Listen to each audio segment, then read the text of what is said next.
اور تیسری بات فرمائی عمل صالح۔ ناظرین کرام، پورا قرآن مجید پڑھ ڈالیے، آپ دیکھیے کہ قرآن مجید میں اللہ سبحانہ و تعالیٰ نے ایمان کے ساتھ عمل صالح کو، اچھے اعمال کو ساتھ بیان کیا ہے۔ کہیں پر بھی ایمان کو عمل صالح سے جدا بیان نہیں کیا۔ یعنی اس سے یہ بات سمجھ آتی ہے کہ اگر کوئی شخص ایمان لاتا ہے، مومن بنتا ہے، تو وہ اس لیے بنتا ہے کہ تاکہ وہ اللہ کے حکم کے مطابق ایک اچھا انسان بن کر زندگی گزارے۔ یعنی عمل صالح جس کو کہتے ہیں ہم، کہ خدمت انسانیت میں، حقوق العباد کی ادائیگی میں، اللہ کے حقوق کی ادائیگی میں، ہمدردی میں، خیر خواہی میں، ان جذبات کے ساتھ عمل صالح وہ کرتا ہے اور اللہ تعالیٰ کی بارگاہ میں اپنے آپ کو پیش کرتا ہے، تو اللہ پاک یہ فرماتا ہے کہ یہ ہے طریقہ جنت میں جانے کا اور فلاح حاصل کرنے کا۔ اس کے بعد فرمایا کہ وَرَبُّكَ يَخْلُقُ مَا يَشَاءُ وَيَخْتَارُ، اور تیرا رب پیدا کرتا ہے جو وہ چاہتا ہے اور وہ پسند کرتا ہے، چنتا ہے وہ۔ اس کائنات میں تخلیق کا سلسلہ جاری اور ساری ہے، کن اور فیکون کا معاملہ ہے کہ اللہ پاک فرماتا ہے کہ ہو جا تو وہ چیز اب وجود میں آ جاتی ہے، یعنی اپنے مراحل سے گزر کر، جو ایک پروسیجر ہوتا ہے اس سے گزر کر وہ پھر تخلیق ہو جاتی ہے۔ اور قرآن پاک یہ بھی کہتا ہے کہ اللہ سبحانہ و تعالیٰ کیا کیا تخلیق کرتا ہے، فی الحال وہ تمہاری نظروں سے پوشیدہ ہے۔ وقت کے ساتھ ساتھ پردے اٹھیں گے، تمہیں معلوم ہوگا کہ اس کائنات میں اللہ سبحانہ و تعالیٰ نے کیا کچھ تمہارے لیے پیدا کر دیا۔ یعنی اس کائنات میں انسان نے جو بھی تحقیق کی، دریافت کیا، ایجادات کی، وہ 100 میں سے ابھی 2-4% بھی نہیں ہے، یعنی اس سے بھی کم ہے۔ اتنا خزانہ اور اتنا کچھ اس کائنات میں انسان کے لیے اللہ نے رکھا ہوا ہے۔ اب اس کے بعد جو وَيَخْتَارُ فرمایا، تو اس سے مراد یہ ہے کہ اللہ سبحانہ و تعالیٰ نبی بناتا ہے، رسول بناتا ہے، اللہ کے نیک بندے زمین پر ہوتے ہیں، لیکن اس کا مطلب ہرگز یہ نہیں ہوتا کہ وہ اللہ تعالیٰ کی حکومت میں، اقتدار میں شراکت رکھتے ہیں۔ یعنی جیسے اللہ کی مخلوق فرشتے ہیں، ملائکہ ہیں، تو ملائکہ ہوں یا کوئی اور اللہ کی مخلوق ہو، انسانوں میں سے کئی انسان بڑے مرتبے کے اور بڑے درجے کے اور بڑے مقام کے لوگ ہوتے ہیں، لیکن وہ اس لیے نہیں ہوتے کہ ان کو معبود بنا لیا جائے، ان کی پوجا شروع کر دی جائے، ان کی اندھی تقلید شروع کر دی جائے، نہیں۔ اللہ سبحانہ و تعالیٰ کی ذات اس کا حق رکھتی ہے کہ صرف اور صرف عبادت اور عبودیت اسی کے لیے ہو۔ تو یہاں فرمایا کہ اللہ پاک جو چاہتا ہے تخلیق کرتا ہے، اور وہ وَيَخْتَارُ، اور وہ پسند کرتا ہے۔ مَا كَانَ لَهُمُ الْخِيَرَةُ، فرمایا کہ ان کے ہاتھ میں کوئی پسند کرنا نہیں، یعنی ان کو یہ اختیار کوئی نہیں حاصل کہ یہ خدا کی خدائی میں شریک ہیں اور شراکت رکھتے ہیں اور ہم منصب ہیں، اور اللہ سبحانہ و تعالیٰ نے ان کو بھی یہ اختیار دے رکھا ہے، یعنی جیسے بارش برسانا ہے، اولاد دینا ہے یا رزق دینا ہے، تو یہ اختیار صرف اور صرف خدا کے پاس ہے۔ آگے فرمایا سبحان اللہ وتعالی عما یشرکون، اللہ پاک اور برتر ہے کس سے، کہ جس کے ساتھ یہ شریک ٹھہراتے ہیں، یعنی جو بت ہیں اور معبودان باطل ہیں، اللہ سبحانہ و تعالیٰ کی ذات ان سے بلند ہے اور اللہ کی ذات برتر ہے۔ آگے فرمایا ربک یعلم ما تکن صدورہم وما یعلنون، کہ تیرا رب جانتا ہے کہ جو کچھ ان کے سینوں میں ہے اور جو یہ ظاہر کرتے ہیں۔ یعنی اللہ سبحانہ و تعالیٰ کے لیے دونوں برابر ہیں، مساوی ہیں، یعنی ایسے ہی اللہ جو ظاہر ہے اس کو بھی دیکھتا ہے، اور اسی طرح جو باطن ہے میں ہے وہ اللہ سبحانہ و تعالیٰ اس کا بھی مشاہدہ فرماتا ہے۔ تو لہٰذا اللہ سبحانہ و تعالیٰ سے کچھ بھی اس کائنات میں چھپا ہوا نہیں ہے۔ اب اس کے بعد فرمایا کہ وَهُوَ اللَّهُ لَا إِلَٰهَ إِلَّا هُوَ، اور وہ اللہ ہے کہ نہیں معبود مگر وہ، وَلَهُ الْحَمْدُ فِي الْأُولَىٰ وَالْآخِرَةِ، اور اسی کے لیے تعریف ہے، حمد ہے دنیا میں اور آخرت میں۔ یہ جو حمد کا لفظ ہے اس کو آپ شکر کے معنی میں لے سکتے ہیں، یعنی ایک تعریف تو وہ ہوتی ہے کہ جو شکر کا تقاضا نہیں کرتی، یعنی مثال کے طور پر آپ ایک خوبصورت سی بلڈنگ کے پاس سے گزرے، آپ نے اسے دیکھا اور آپ نے اس کی تعریف کر دی، لیکن یہاں پر شکر نہیں ہے، صرف تعریف ہے۔ لیکن شکر آپ وہاں پہ کرتے ہیں کہ جہاں پر احسان بھی ہوتا ہے ساتھ، یعنی جس کی آپ تعریف کر رہے ہیں وہ آپ کا محسن ہے، تو تعریف میں بھی شکر بھی شامل ہو جاتا ہے۔ تو لہٰذا لہ الحمد فی الاولیٰ والآخرہ سے مراد یہ کہ اللہ ہی کے لیے حمد ہے، اللہ ہی کے لیے شکر ہے، اللہ ہی کے لیے تعریف ہے۔ وہ اللہ یعنی اس اللہ کی دنیا اور آخرت دونوں میں اسی کی تعریف ہے۔ اور آخر میں فرمایا کہ وَلَهُ الْحُكْمُ وَإِلَيْهِ تُرْجَعُونَ، اور اسی کے لیے فیصلہ ہے اور تم سب اسی کی طرف لٹائے جاؤ گے۔ یہ جو فیصلے کی بات کی، یعنی اسی کا حکم ہے، اسی کا قانون ہے، اسی کا اقتدار ہے، اسی کی حکومت ہے، اسی کا غلبہ ہے، کوئی اس کائنات میں اس کے مقابل میں نہیں ہے۔ تو دنیا میں، آخرت میں، قیامت میں اور اس دنیا میں اللہ ہی کا اقتدار قائم اور دائم ہے، یعنی اول دن سے لے کر قیامت تک اور قیامت کے بعد تک صرف اور صرف اگر اقتدار اور غلبہ ہے تو وہ صرف اور صرف خدا کی ذات کا ہے۔ اور یہ آخر میں فرما دیا کہ انسان کیا ہے، وہ اللہ سبحانہ و تعالیٰ کی سلطنت سے اور اس کے اقتدار سے باہر نہیں جا سکتا، وہ اسی کے اندر ہے۔ زندگی جس طرح چاہے وہ اپنی گزار لے، لیکن خدا کے غلبہ اور حکومت اور ریاست سے وہ کبھی باہر نکل نہیں سکتا۔ جیسے اللہ سبحانہ و تعالیٰ نے سورۃ الرحمن میں اسی بات کو بیان کر دیا کہ جن و انس اگر استطاعت رکھتے ہیں تو پھر خدا کی حدود سے، اختار السماوات والارض، آسمانوں اور زمین کی حدود سے باہر کناروں سے نکل کر دکھائیں تو کبھی لا تنفذون الا بسلطان، تو طاقت کے بغیر وہ کبھی نہیں نکل سکتے، اور طاقت خدا کے پاس ہے۔ تو یہاں پر اللہ نے یہ فرمایا وَإِلَيْهِ تُرْجَعُونَ، کہ بس آخر جو نتیجہ ہے وہ یہی ہے کہ تم سب لوٹ کر واپس میری طرف ہی آؤ گے۔ عزیزان کرام، یہاں وقت ہوا چاہتا ہے ایک بریک کا، ہمارے ساتھ رہیے۔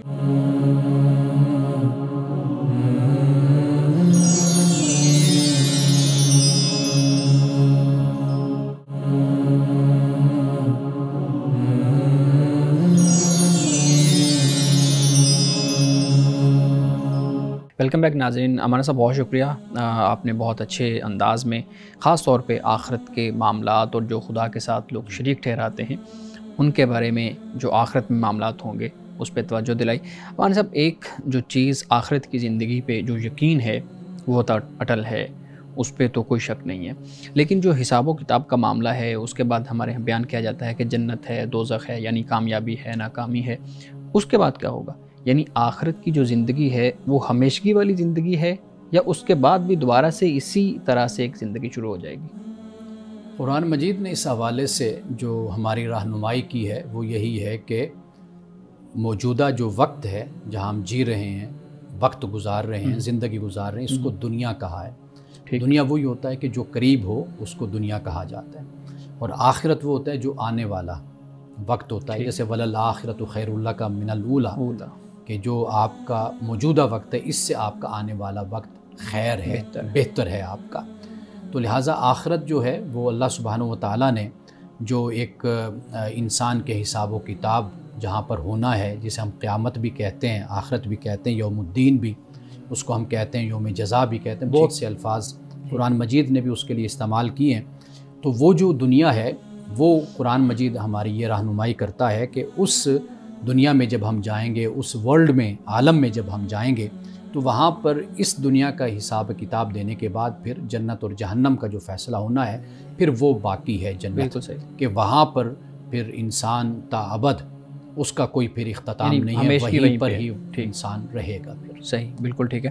اچھا، ایک اور چیز، جب ہم سزا کی بات کرتے ہیں تو بیان کیا جاتا ہے کہ پھر کل قیامت کے دن خدا کے سامنے جواب دہ ہونا پڑے گا، یا انسان کو اس کے اعمال کا اچھا اور برا بدلہ، یعنی سزا کی صورت میں برا بدلہ ہوگا اور جنت کی صورت میں یا خاص نعمتوں کی صورت میں اچھا بدلہ ہوگا۔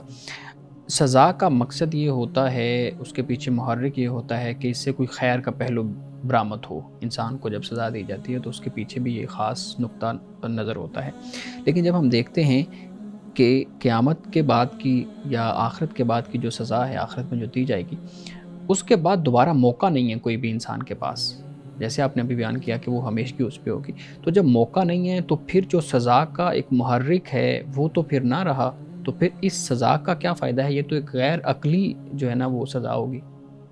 دیکھیے، پہلی بات تو یہ ہے کہ دنیا میں انسان کو اللہ سبحانہ و تعالیٰ نے اپنے پیغمبروں کے ذریعے سے کلی طور پر خبردار کر دیا، ٹھیک، اور اللہ نے انسان کو عقل کی دولت بھی عطا کی، بالکل، جیسے ابھی ہم نے درس میں اس بات کو بیان کیا کہ وَقَالُوا لَوْ كُنَّا نَسْمَعُ أَوْ نَعْقِلُ مَا كُنَّا فِي أَصْحَابِ السَّعِيرِ، کہ کاش ہم سنتے اور ہم عقل استعمال کرتے، سوچتے، تو ہم ان آگ والوں میں ہمارا شمار نہ ہوتا۔ تو جو اللہ کے پیغمبر کی دعوت ہے وہ بالکل کلیئر اور واضح دعوت ہے، اور پھر یہ ہے کہ اس سے پہلے اللہ نے جو عقل کی دولت انسان کو عطا کی وہ اسی لیے عطا کی کہ وہ اللہ کے حکم کو سمجھے اور اس کی فرما برداری کرے، اس پہ عمل تو کرے۔ اللہ سبحانہ و تعالیٰ نے جو یہ کائنات قائم فرمائی، یہ جو اللہ کی ریاست ہے، اللہ کی سلطنت ہے، اب اس کا جو ایک پورا نظام ہے اس کو قرآن پاک نے بیان کیا کہ اس میں انسان کو آخری حد تک یعنی اتمام حجت کر دیا جاتا ہے اور اس کو خبردار کر دیا جاتا ہے۔ تو جب انسان اس کی ناشکری کرتا ہے اور اس کی نافرمانی کرتا ہے اور جب احسان فراموشی کا مظاہرہ کرتا ہے تو اس کے لیے اللہ تعالیٰ نے پھر آخرت میں جو سزا کا تصور رکھا۔ سزا جو ہوتی ہے اس کے بارے میں ہمیشہ یہ بحث ہمارے ہاں ہوتی ہے کہ بحث عمل کے مطابق ہے یا نہیں ہے، اس کو ڈیسائیڈ کرنا بہت مشکل ہوتا ہے۔ صحیح، یعنی آپ کسی بھی سزا پر آپ یہ کہہ سکتے ہیں کہ جی اس نے یہ جرم کیا تو اس کو یہ سزا کیوں ملی، یہ کوئی پیرامیٹر آپ قائم نہیں کر سکتے کسی جرم کی سزا کے لیے۔ یہ انسان کی عقل اس کو طے کرتی ہے، شریعت طے کرتی ہے، دین طے کرتا ہے، وہ بتاتا ہے کہ بھئی اس کی کیا سزا اللہ سبحانہ و تعالیٰ نے مقرر کی یا انسانی عقل یا انسانی تجربہ اس کو ڈیسائیڈ کرتا ہے۔ آخرت کا جو معاملہ ہے، جو آپ نے جس کی طرف آپ نے اشارہ کیا، وہ در حقیقت انجام ہے اس کا کہ دنیا میں اللہ نے پیغمبروں کو بھیجا، ادیان دیے، انسان کو عقل دی، ہر چیز سے اللہ تعالیٰ نے انسان کو لیس کر کے بھیجا، یعنی بار بار یاد دہانی بھی ہوئی، تذکیر اور واعظ اور نصیحت کا معاملہ بھی ہوا، تو یہ اس کی سزا۔ اور اچھا پھر جہنم جو ہے یہ ہمیشہ کے لیے نہیں، سب کے لیے۔ یعنی مثال کے طور پر اگر کوئی فاسق و فاجر ہے، مومن ہے، تو وہ ایک حد تک اپنی سزا کو پاتا ہے، پھر اس کے بعد وہ جنت میں چلا جائے گا۔ تو آخر میں اگر کچھ رہ جائیں گے تو وہ زیادہ تر ایسے ہی لوگ ہوں گے کہ جو پیغمبر کے زمانہ میں تھے اور ان کو پیغمبر کا زمانہ نصیب ہوا، لیکن اس کے باوجود بھی وہ سرکشی اور فرعونیت اور تعصب اور دشمنی اور عداوت اور بغض اور کینہ پر ڈٹے رہے، باوجود ہے کہ ان کے عقل کو باتیں اپیل بھی کرتی تھیں، ان کو سمجھ بھی آتی تھی، لیکن اپنے نفسانی جو جذبات اور احساسات اور خواہشات ہیں ان کی بنیاد پر وہ اللہ کے رسول اور اللہ کے پیغام سے دور رہے اور اپنی خواہشات کی پیروی کرتے رہے، تو یہ پھر ان کے لیے بہت کم تعداد ایسے لوگوں کی پھر جہنم میں رہ جائے گی۔ بالکل ٹھیک ہے۔ اچھا مولانا صاحب، چونکہ ہم ان سوالات کو بھی لیتے ہیں جو نوجوانوں کے ذہن میں پیدا ہوتے ہیں، چاہے وہ ایک ملحد کا کوئی سوال ہے، سیکولر کا کوئی سوال ہے، لادین کا کوئی سوال ہے۔ ایک ایسا ہی سوال میں دیکھ رہا تھا جو ایک ملحد جو انکار خدا پر قائم ہے اور وہ اخلاقی اقدار کی پیروی بھی کرتا ہے، اس کو مانتا بھی ہے، لوگوں کی مدد بھی کرتا ہے، چیریٹی کا کام بھی کرتا ہے اور بہت زیادہ سوسائٹی کو جو ہے نا وہ ایک جوڑ کے رکھتا ہے، یعنی سب اچھے کام وہ کرتا ہے۔ تو سوال بنیادی طور پہ یہ کیا گیا کہ جب وہ سب کچھ کرتا ہے، عمل صالح بھی ہیں، اخلاقی اقدار بھی اس کے اندر ہیں اور بہت اچھی طریقے سے ہیں، تو پھر صرف اس کو اس بات پہ سزا دی جائے گی کہ وہ ایمان نہیں لایا؟ یہ بھی ایک غیر عقلی اور غیر فطری سی چیز لگتی ہے۔ تو یہ بھی ایک سوال ہے جو نوجوان کے ذہن میں آتا ہے۔ اصل آپ نے جو صرف لگا دیا نا ساتھ، کہ صرف، حالانکہ یہ صرف نہیں ہے، یہ آپ کی پوری زندگی کا فلسفہ ہے۔ لیکن وہ پوری زندگی کے معاملات کو تو مان رہا ہے نا۔ جی میں گزارش کرتا ہوں، یعنی پوری زندگی کا فلسفہ ہے، آپ جس کو صرف لگا کر بیان کر رہے ہیں نا، یعنی خدا کو ماننا، یہ بنیادی بات ہے۔ اگر کوئی نیکی کر رہا ہے، اچھے کام کر رہا ہے، آپ اس سے پوچھ لیجئے کہ وہ کیوں اچھے کام کر رہا ہے، ٹھیک ہے، آپ اسی پر ہی فیصلہ دے دیجئے۔ یعنی وہ اگر یہ اچھے کام کر رہا ہے، وہ کہتا ہے کہ یہ ایک سماجی دباؤ ہے مجھ پر یا سماجی روایت ہے، یا میں ایسے ماحول میں پلا ہوں، بڑا ہوں جہاں مجھے یہ چیزیں ایسی ملی ہیں، تو لہٰذا میں ایسے کر رہا ہوں، میرے اس سے کچھ مفادات وابستہ ہیں مادی، میں اس سے مفاد حاصل کر رہا ہوں۔ میں اگر کسی کی مدد کرتا ہوں تو میری بھی پھر مدد ہوتی ہے، میری دوستی بنتی ہے، لوگوں کے دلوں میں میری خیرخواہی پیدا ہوتی ہے، ہمدردی پیدا ہوتی ہے۔ میرا ملک کا قانون ہے، مجھے یہ بتایا گیا ہے کہ یہ جو قانون ہوتا ہے یہ مہذب لوگ اس کو فالو کرتے ہیں اور ترقی یافتہ اقوام اس کو فالو کرتی ہیں، تو میں اس لیے فالو کرتا ہوں۔ بس سمپل اور سادہ سی بات ہے۔ لیکن اجر اور ثواب جب خدا سے اگر رکھنا ہے کہ جو خالق کائنات ہے، کل قیامت کے دن جس سے ملنا ہے، ملاقات ہونی ہے، اگر اس کی رضا تھی یا وہ پیش نظر تھا یا اس کا حکم پیش نظر تھا، تو پھر تو خدا کے ہاں وہ اس جزا کے حقدار بنتے ہیں۔ یعنی یہ ایسے ہی ہے نا کہ مثال کے طور پر میرا آپ سے ایک تعلق ہے، میں آپ سے تب ہی تقاضا کروں گا نا کہ جب میں نے کوئی نیکی اچھائی آپ کی خوشی کی خاطر کی ہے، بالکل صحیح، آپ کے لیے کی ہے۔ اگر اتفاقاً اور بائی چانس میں ان چیزوں کو کرتا رہا لیکن میں اس بنیاد پر تو آپ سے کوئی تقاضا نہیں کر سکتا نا. تو یہ در حقیقت فلسفہ ہے جو ہمیں پیش نظر رکھنا چاہیے. ناظرین کرام بقیہ سوالات دیتے ہیں ایک بریک کے بعد، ہمارے ساتھ رہیے گا.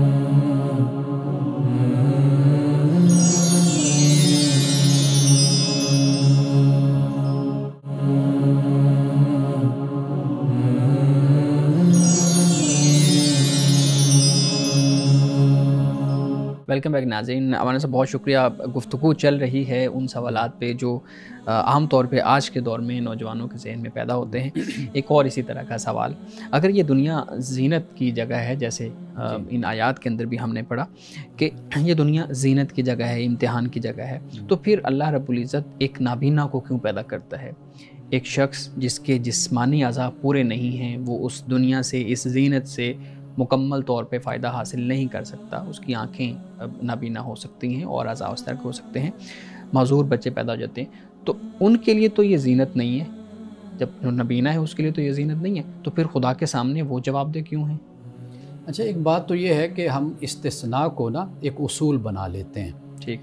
میں اکثر طور پر اس پر جب گفتگو کرتا ہوں تو مجھ سے ایسا سوال کیا جاتا ہے.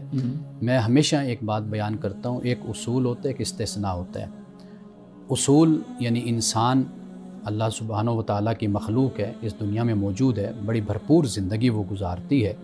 اللہ نے انسان کے لیے بہت سی نعمتیں اس دنیا میں قائم کی ہیں اور پیدا کی ہیں. انسان ان کو انجوائے کرتا ہے، تفریح کرتا ہے.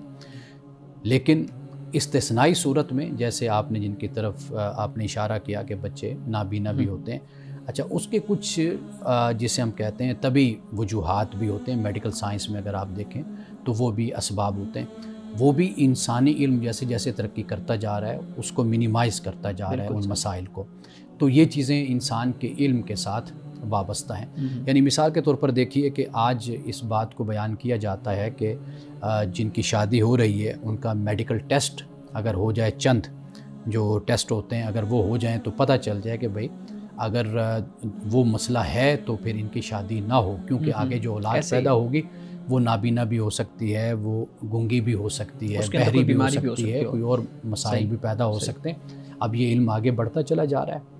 اللہ سبحانہ و تعالیٰ کے ہاں انسان سے جو سوال ہونا ہے وہ اس کی استطاعت کے مطابق ہونا ہے.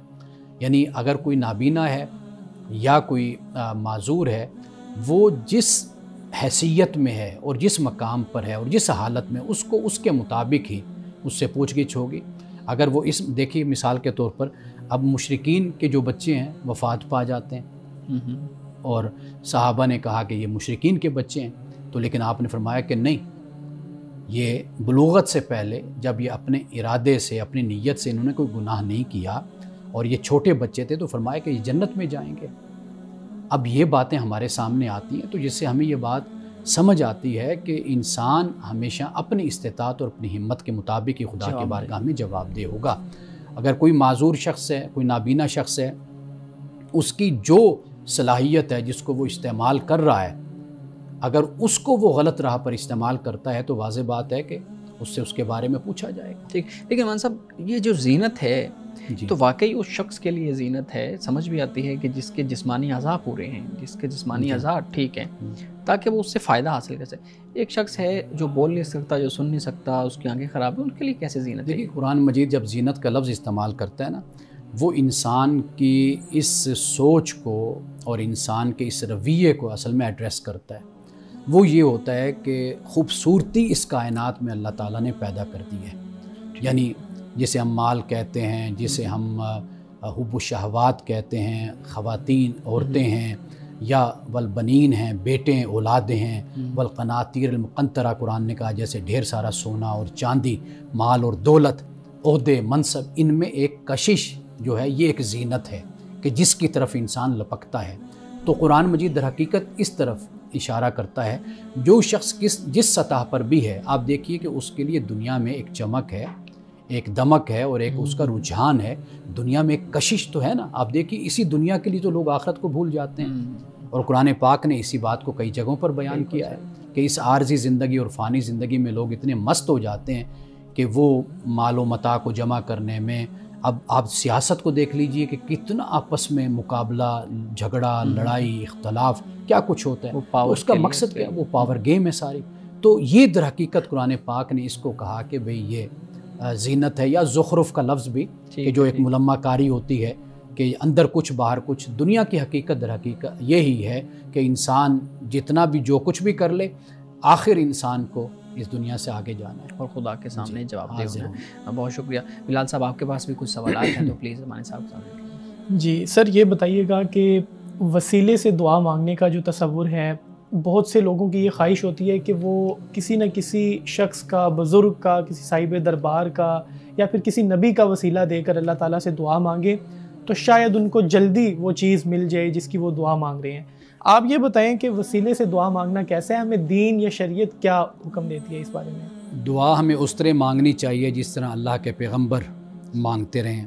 جی، تمام پیغمبروں کی دعائیں قرآن مجید میں موجود ہیں، اور خاص طور پر رسول اللہ صلی اللہ علیہ وسلم کی دعائیں ہمیں حدیث میں ہمیں ملتی ہیں۔ آپ دیکھ لیجئے کہ ڈائریکٹ براہ راست خدا سے ہی رابطہ، خدا سے ہی درخواست، خدا کے سامنے گزارش کی ہے۔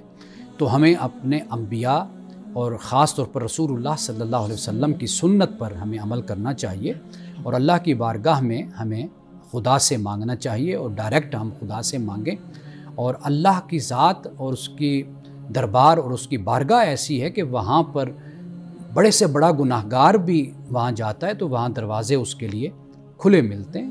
تو اللہ سے انسان براہ راست اسی طریقے سے مانگے جس طرح قرآن بھی ہماری رہنمائی کرتا ہے، اور جس طرح انبیاء علیہ السلام اور رسول اللہ نے دعا کی۔ جی سر، یہ بھی بتائیے گا کہ اگر کوئی شخص تبلیغ کرنے کی خواہش رکھتا ہے اور وہ اپنے دوستوں کے پاس جاتا ہے، انہیں خدا کی دین کی طرف دعوت دیتا ہے، نیکی کے کام کی طرف دعوت دیتا ہے، لیکن اسے آگے سے جواب ملتا ہے کہ تم نے اپنی قبر میں جانا ہے، میں نے اپنی قبر میں جانا ہے، بھئی تم اپنا کام کرو۔ تو ایسا رویہ اگر کوئی شخص اختیار کرتا ہے تو کیا یہ کسی حد تک درست ہے؟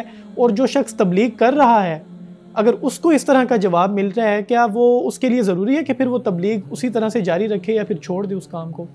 یہ سب سے بڑی ذمہ داری اس مبلغ کی اور داعی کی ہے، سب سے بڑی ذمہ داری کہ وہ دیکھے کہ کب لوگوں کا رجحان اس طرف ہے۔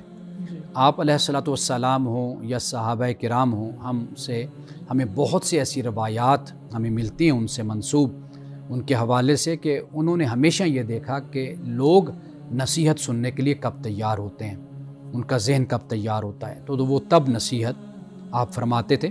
تو یہی معاملہ ہوتا ہے کہ جو بھی دعوت دینے والا ہے، صرف یہ نہیں ہے کہ ویسے کسی کے پاس جا کر اس کو دعوت دینا، گھر کے ماحول میں، ادارے کے ماحول میں آپ یہاں پر موجود ہیں، یہاں پر بھی یہی ماحول ہونا چاہیے کہ آپ کسی کو اگر نصیحت کر رہے ہیں تو آپ یہ دیکھیں کہ دوسرا آپ کی نصیحت سننے کے لیے تیار بھی ہے یا نہیں، اس کا رجحان ہے یا نہیں۔ ممکن ہے کہ کوئی کسی کام میں مصروف ہو اور آپ اوپر پہنچ جائیں اور اس کو نصیحت کرنا شروع کر دیں۔ تو میرا خیال ہے کہ یہ جو ایک بے تکلفی کا ماحول ہوتا ہے، ایک دوسرے سے ملنا جلنا ہوتا ہے، اس میں اگر کوئی انسان دوسرے تک اچھی بات پہنچاتا ہے تو اس ماحول کے مطابق انسان کو یہ کام کرنا چاہیے، اگلے بندے کو ڈسٹرب نہیں کرنا چاہیے۔ جی، مجھے اس پہ تھوڑی سی بات کرنا ہے کہ ہم نے دیکھا ہے کہ ہمارے ہاں ایک بہت بڑا طبقہ خاص طور پہ تبلیغ اور نصیحت کو لے کے اپنے معاملات جو ہے نا وہ لوگوں تک پہنچاتا ہے، اور وہ الفاظ استعمال یہ کرتے ہیں کہ آپ دین کے لیے وقت دے دیں یا خدا کے لیے وقت دے دیں۔ اگر وہ ایک مسلم کے سامنے یہ لفظ رکھیں گے تو کیا وہ انکار تو نہیں کر سکتا کہ میں دین کے لیے یا خدا کے لیے وقت نہیں دوں گا؟ وہ تو خوشی سے کھڑا ہو جائے گا۔ لیکن ہم نے دیکھا ہے کہ راستے میں کھڑا کر کے، ہم نے دیکھا ہے کہ مسجد میں زبردستی لوگوں کو بٹھا کے، یا ہم نے دیکھا ہے کہ اسکول کے اندر بچوں کے پاس زبردستی کلاس سے وقت نکال کے وہ نصیحت کرنا اور پھر اس کو جوڑ دینا کہ یہ چونکہ خدا کی ہم بات کر رہے ہیں تو یہ سب سے امپورٹنٹ ہے۔ اور دوسری بات یہ، اچھا ایک تو اس رویے پہ، اور دوسری بات یہ کہ بڑے بڑے اسکالرز ہیں جو اسی نقطہ نظر پہ یا اسی طرز عمل پہ جو چل رہے ہیں۔ بعض اوقات نا صورتحال بھی ایسی پیدا کرتے ہیں کہ اگلا بندہ انکار نہیں کر سکتا۔ بالکل، وہ عام طور پہ ہمیں سوشل میڈیا پہ بھی پوسٹ آتی ہیں، جو نبی کریم صلی اللہ علیہ وسلم سے محبت رکھتا ہے وہ اس کو لازمی شیئر کرے گا، وہ کبھی اس کو ریجیکٹ نہیں کر سکتا۔ بالکل، یہ صورتحال۔ تو یہ جو رویہ ہے یہ بڑا، اصل بات یہ ہے کہ جب آپ تبلیغ اور دعوت کو ایک گروہی عمل بنا لیں گے نا، ایک جماعت کا عمل بنا لیں گے، تو وہاں پر پھر یہ مسائل پیدا ہوتے ہیں۔ یہ وہ عمل ہے کہ جو ہر مسلمان نے اپنی جگہ پہ کرنا ہے اور اس کو کرنا چاہیے۔ قرآن پاک نے امر بالمعروف والنہی عن المنکر کے جو الفاظ استعمال کیے، امر سے مراد حکم نہیں، مشورہ بھی ہوتا ہے، نصیحت بھی ہوتی ہے، باز بھی ہوتا ہے۔ تو یہ جب آپ ایک گروہ کے فرد بن کر جب آپ سوچتے ہیں تو آپ کو جو تعلیم دی جاتی ہے، آپ کو جو بتایا جاتا ہے، پھر آپ اسی کو اختیار کر لیتے ہیں۔ آپ یہ سمجھتے ہیں کہ بس یہ اب میری ذمہ داری بن گئی کہ دوسرے کو میں ہر صورت میں اس طرف راغب کروں۔ لیکن اگر ہم تھوڑا سا اس کا پھیلاؤ کر لیں، اس طرح دیکھ لیں کہ آپ بھی مسلمان، آپ بھی، میں بھی مسلمان، ہم سب کو کیا حکم ہے؟ وہ یہی ہے کہ ہم اپنے دائرہ کار میں دین کی طرف لوگوں کو بلائیں۔ یعنی مثال کے طور پر ہم گھر میں ہیں تو ہم گھر میں یہ کام کرتے ہیں، ادارے میں ہیں ہم ادارے میں یہ کام کرتے ہیں۔ تو اس کے لیے کوئی ایسی جماعت اور گروہ کی ذمہ داری نہیں بنتی، یہ ذمہ داری ہر مسلمان کی اپنی اپنی جگہ پر بنتی ہے۔ اور تبلیغ اور دعوت کا انداز یہ بھی نہیں ہوتا، پہلے تو ہم نے ایک بات کر لی نا حکمت کے حوالے سے، جی ٹھیک ہے، لیکن اس سے کہیں زیادہ اہم آپ کا اپنا کریکٹر ہوتا ہے، اپنا کردار ہوتا ہے۔ جب آپ دوسرے کے ساتھ ڈیل کر رہے ہیں، دوسرے کے ساتھ چل رہے ہیں، مثال کے طور پر آپ باس ہیں، مثال کے طور پر آپ سینئر ہیں، مثال کے طور پر آپ جونیئر ہیں، آپ سب آرڈینیٹ ہیں، ماتحت ہیں، آپ کا اخلاق، آپ کا کردار، آپ کی گفتار، آپ کا وعدوں کو پورا کرنا، ڈیوٹی ٹائم پورا دینا، دل لگا کے کام کرنا، یہ سارے جو ایکٹیویٹیز اور سرگرمیاں ہوتی ہیں در حقیقت یہ آپ کے اسلام ہی کی آئینہ دار ہوتی ہیں۔ تو لہٰذا میں یہ سمجھتا ہوں کہ جب یہ گروہی عمل بن جاتا ہے نا کسی خاص گروہ کا، تو پھر اس طرح کی مشکلات پیدا ہوتی ہیں کہ جو آپ بیان کر رہے ہیں۔ اگر ہم اسلام کو اپنے اندر، اپنے باطن میں اتارتے ہیں اور اپنے عمل کو اس کے مطابق ڈھال لیتے ہیں تو میرا خیال ہے کہ ہم میں سے پھر ہر مسلمان ہی مبلغ ہوتا ہے، لوگوں کو دعوت دیتا رہتا ہے۔ ناظرین کرام، بقیہ سوالات لیتے ہیں، ایک بریک کے بعد ہمارے ساتھ رہیے گا۔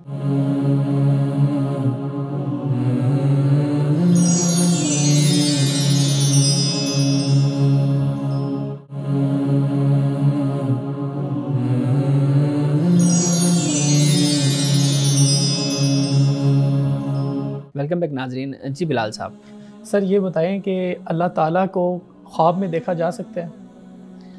اس کے بارے میں ایک تو بات یہ ہے کہ یہ طے شدہ بات ہے کہ اللہ سبحانہ و تعالیٰ کو دنیا میں انسان نہیں دیکھ سکتا۔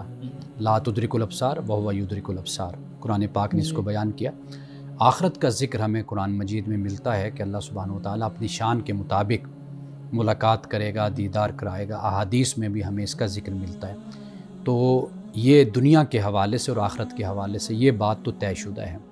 جہاں تک معاملہ خواب کے حوالے سے، یہ بات بھی بالکل طے شدہ ہے کہ خدا کا عین نہیں دیکھا جا سکتا۔ جی، یعنی خدا کی جو ذات ہے من و عن، جیسے حقیقی طور پر وہ اس کی زیارت نہیں ہو سکتی، لیکن خدا اپنی کسی صفت کا اظہار کر دیتا ہے انسان کی رہنمائی کے لیے، تو وہ اس کا امکان اس کو علماء نے بیان کیا۔ اور بزرگوں نے جب یہ کہا کہ جی ہم نے 99 دفعہ دیکھا اللہ کو، یا کسی نے کہا 100 مرتبہ، کسی نے کہا 70 مرتبہ، تو اس سے مراد پھر یہی لیا جاتا ہے کہ اللہ تعالیٰ نے اپنی کسی صفات کا ظہور یا کسی کو اپنی صفات کی جھلک صفت کی جو ہے وہ دکھائی، تو اس میں انہوں نے پھر یہی کہا کہ بھی ہم نے خدا کو دیکھا۔ تو خدا کے عین کو دیکھنا ناممکن نہیں بلکہ محال ہے، خواب ہو یا خواب سے باہر ہو ہی نہیں سکتا، اور آج سے پہلے ہوا بھی نہیں ہے کبھی۔ بالکل جی۔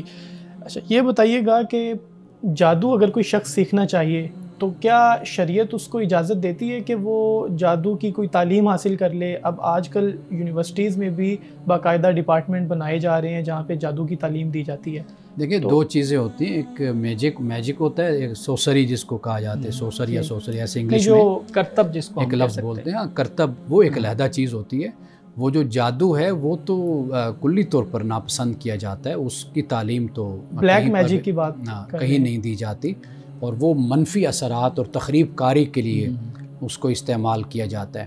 تو جس تعلیم کی شاید آپ بات کر رہے ہیں وہ ہے کہ جو کرتب یا میجک جس کو کہا جاتا ہے، تو وہ اس کا ہے۔ نہیں، آج کل بلیک میجک کی بھی تعلیم دی جاتی ہے، باقاعدہ سکھائے جاتے ہیں کس طرح سے کالے جادو کے ذریعے آپ جو بھی وہ کر سکتے ہیں جو اپروچ میں ہے۔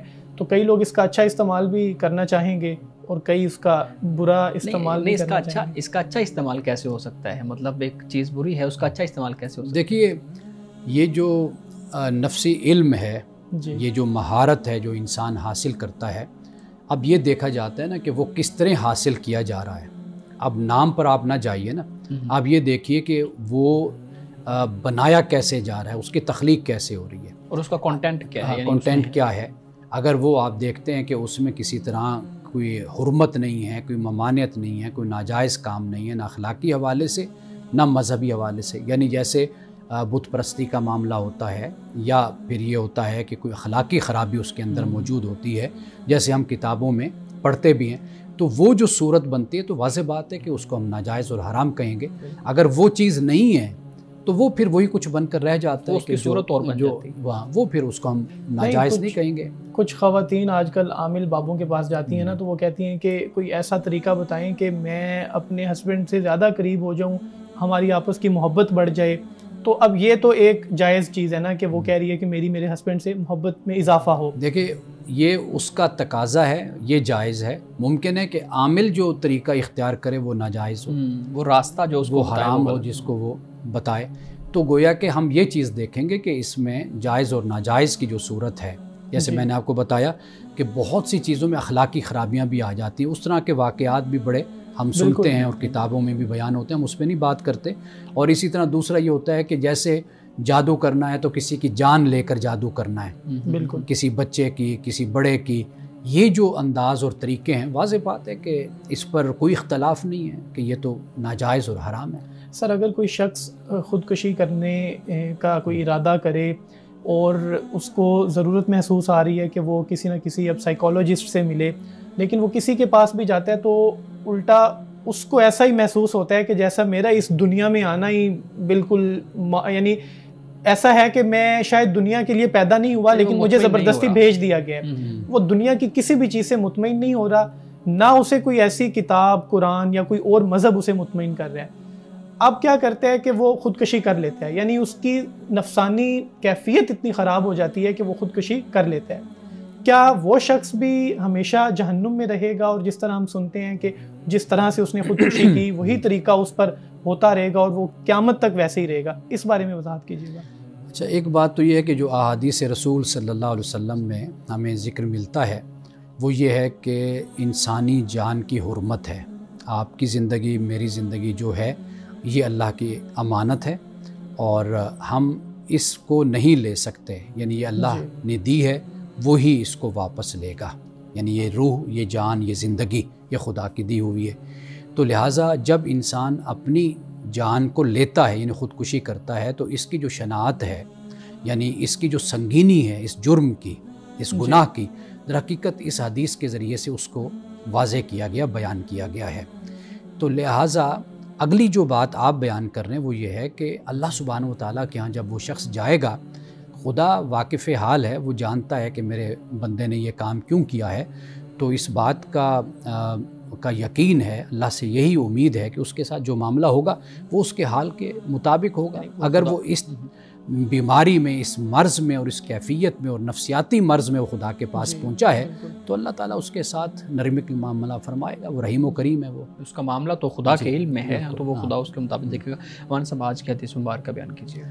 حضرت ابن عباس رضی اللہ تعالیٰ عنہما سے یہ روایت ہے کہ فرماتے ہیں رسول اللہ صلی اللہ علیہ وسلم نے فرمایا کہ تمہارا رب کہتا ہے مجھے میری عزت اور جلال کی قسم، میں ظالم سے بدلہ لوں گا جلدی یا تاخیر سے، اور اس سے بھی ضرور انتقام لوں گا جس نے مظلوم کو دیکھا لیکن قدرت ہونے کے باوجود اس کی مدد نہ کی. یہاں پہ اللہ سبحانہ و تعالیٰ اپنی عزت اور اپنے جلال کی قسم کھاتا ہے اور فرماتا ہے کہ دو بندے ان سے میں انتقام لوں گا. ایک وہ جو ظالم ہے، دوسرے کے ساتھ زیادتی کرتا ہے، ظلم کرتا ہے. دوسرا وہ شخص کے دیکھ رہا ہے کہ یہ اس کے ساتھ زیادتی ہو رہی ہے، اس کے ساتھ ظلم ہو رہا ہے، لیکن خاموش رہتا ہے، اس مظلوم کی کوئی مدد نہیں کرتا. تو یہاں پہ ہمارے لیے یہ تعلیم ہے کہ پہلے تو ظلم نہیں کرنا چاہیے، اور دوسری بات یہ ہے کہ اگر کوئی ظالم ہو تو پھر اس کے ہاتھ کو پکڑنا چاہیے. ناظرین کرام، اس دعا کے ساتھ اپنے پروگرام کا اختتام کریں گے. اللہ رب العزت حسن کلام اور تاثیر کلام عطا فرمائے، ہماری زبان کے گروں کو کھول دے اور سننے والوں تک خیر کا پیغام پہنچے. اجازت دیجیے، خدا حافظ.